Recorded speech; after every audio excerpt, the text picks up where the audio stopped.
Hey, Boomer. Hey, good morning. At least the uniforms looked nice yesterday. I don't know what else to tell you. It's unbelievably heartbreaking. I mean, how about the fact, I know you guys know this, but a dubious feat, not since, hasn't happened since 1938, where the Patriots have yielded 10, 10, and 6 points, and you think about how hard that defense is playing. If I didn't know how hard this defense and the special teams were playing, I would think that they were trying to throw these games. for I don't. Tankathon.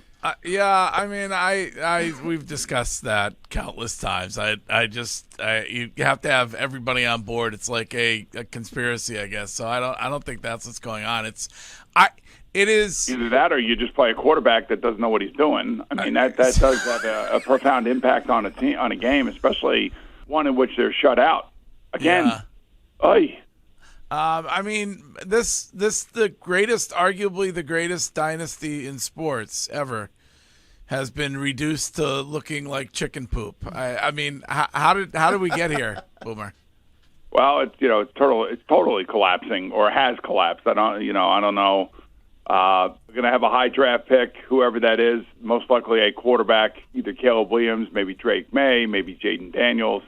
That person is going to have a ton of pressure on their shoulders. And, ever since Tom Brady left, I mean, it's over and over and over again. We can all see it. And their quarterback position and play, from Cam Newton to Mac Jones to Bailey Zappe and everybody in between, has just been atrocious. I mean, they have no shot. I mean, we were talking about this yesterday. Their offense tends to look slow and sloppy, and looks like it's a plodding type of offense. And then with Stevenson going down yesterday, they lose any semblance of offense. At least he was a guy that could run between the tackles and certainly was trying to do that. But, I mean, it is a quarterback-driven league. I don't care what anybody says. And if you don't have the right guy, and he's not, the guy that's going to lead your team and has the confidence of everybody in that locker room, you're going to be in a situation where the Patriots find themselves in right now, which is, I mean, I could make a case that they're worse than the Carolina Panthers. I literally can. I mean, the last couple of weeks, 3 weeks, in fact, the offense has been abysmal. Did you and the higher-ups at CBS look into whether you can refuse the flex when it comes to that Monday Night Football game? We have nothing to do with that, by the way. And, the interesting thing is Thursday night, New England at Pittsburgh is just that's going to be a barn burner. I think it's going to be competitive just simply because Mitchell Trubisky is starting for Pittsburgh, and Pittsburgh had just a brutal day yesterday against the Arizona Cardinals. But what we thought was going to be a reasonably good game come Thursday night, late in December, has now turned into one of these awful Thursday night clunkers, and I'm sure we'll hear it now, Michael's voice. Boomer, one of the things that I think we all thought was going to happen this year was Billy, was going to be able to have some innovation with this offense. I mean, even he's struggling as a play caller. Sometimes when you don't have the horses, you try to, throw some smoke and mirrors out there, but he can't even do that. What do you think's going on with him as a play caller this season? Mr. Tepper, are you looking for a head coach? That's probably where they are right now. I think that's where a lot of assistant coaches are right now. They're probably already thinking ahead to next year and where their next job is going to be. I wouldn't be surprised if everybody in that staff is doing the same thing. I mean, it's just natural in the NFL that after a number of failing years, coaches start looking for other jobs and they start, calling around. And I wouldn't be surprised if there are probably 7 or 8 different coaching staffs that are going through the same thing right now. It's the malaise of losing 5 in a row, a short week. They don't really have much time to think about it. But if your quarterback has been, turning the ball over the way Mac Jones was doing prior to his benching, there's really not much you can do. I mean, I could count 5 interceptions in the red zone that really don't make any sense. And I know that we have talked about this incessantly, but when your quarterback is playing that way, you don't have a chance to win in the league. And, whether it be Sam Howell throwing interceptions returned for touchdowns or Derek Carr getting hurt again. I mean, I could go down the list. The Jets are going to be on their 4th quarterback. The Giants are on their 3rd quarterback. The Browns are on their 4th quarterback. I mean, those teams they're basically lost. And then you have teams like the Packers that all of a sudden are starting to figure it out because their quarterback seems to be turning into the next coming up Brett Favre and Aaron Rodgers up there. How lucky is that fan base?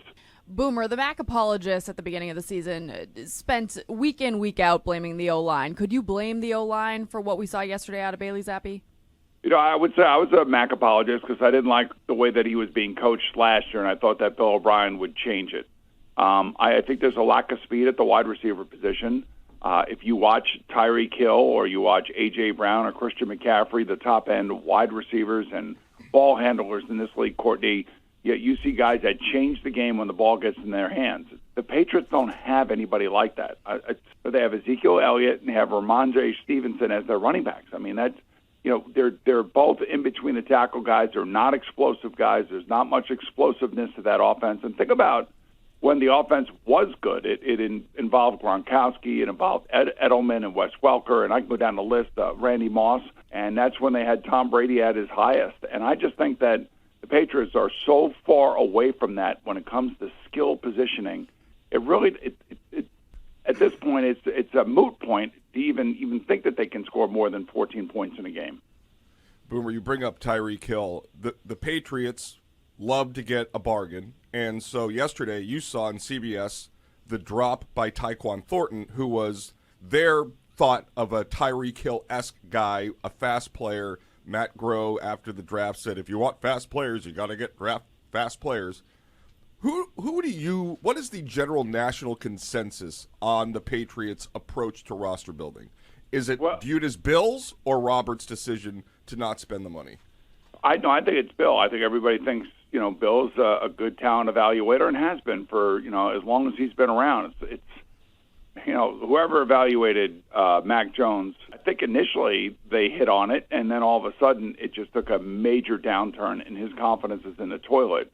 When I think of defensive players, Christian Gonzalez, and bringing in all the different defensive players that he has moved in and out of the Patriots organization over the years, their Patriots defense is playing great. I mean, I would think and I was saying this yesterday in the NFL today, if you're a Patriots defensive player, you got to be just disgusted with what you're watching from your offense, especially when that offense turns the ball over, especially when it's in the red zone and you think, okay, we're going to come away with points. Now all of a sudden we have to get our helmets back on and get back out on the field. So I say whatever you want about the offense. The defense is playing tough. They're playing good. They're playing winning football, but the offense just can't put anything together. Now, I've played in games like those games yesterday on the East Coast where it was raining, it was windy, it was just miserable, balls being dropped, balls being overthrown, balls slipping out of quarterbacks' hands, and it's not fun. But at the end of the day, you never felt yesterday that the Patriots were going to score. You never had that feeling watching the game. So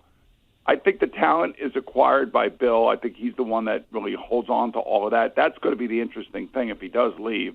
Is somebody going to give him that kind of control if they bring him in, or is he going to be matched with a general manager that that really has no connection to him, which would really be strange. And maybe the loss of Nick Caserio, by the way, is a bigger loss than we gave it credit for initially, because what Nick is doing down in Houston is pretty good.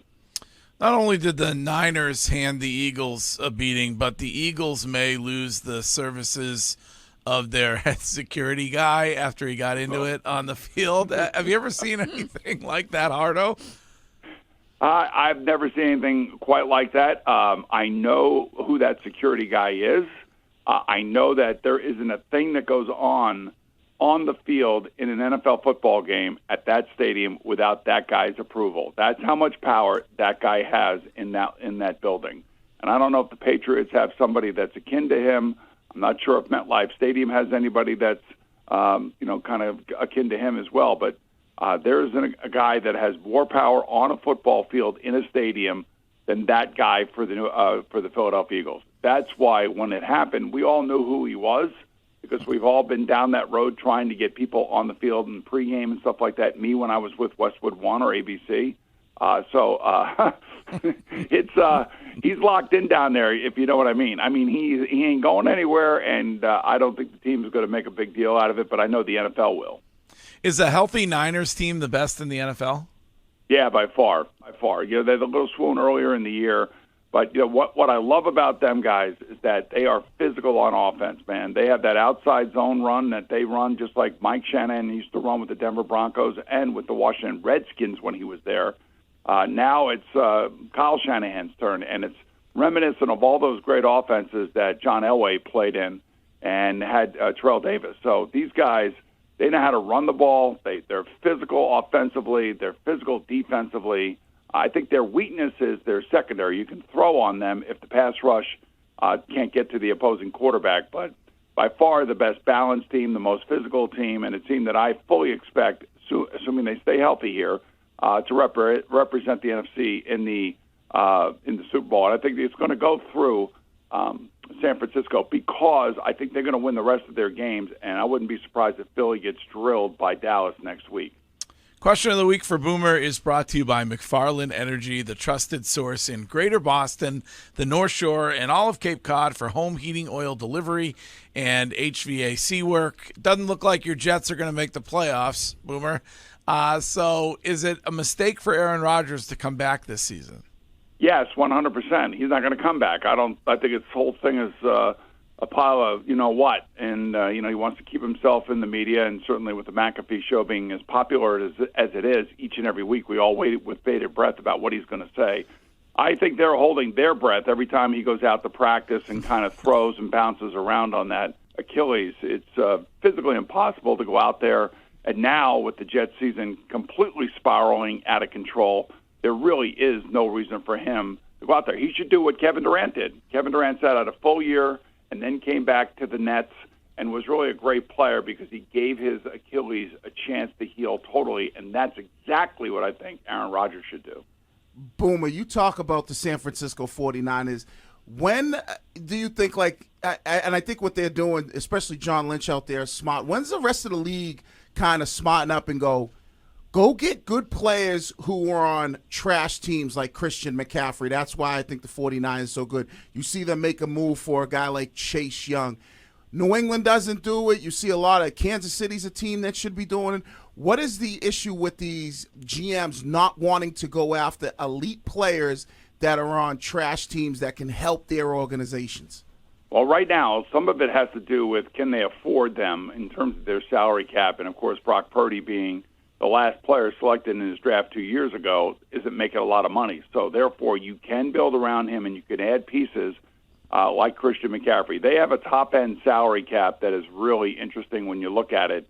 And they're going to spend money because their fan base is like the Patriot fan base was for about 20 years. I mean, just all over their team, supporting their team financially, going to the games, selling out the stadium, buying all the jerseys.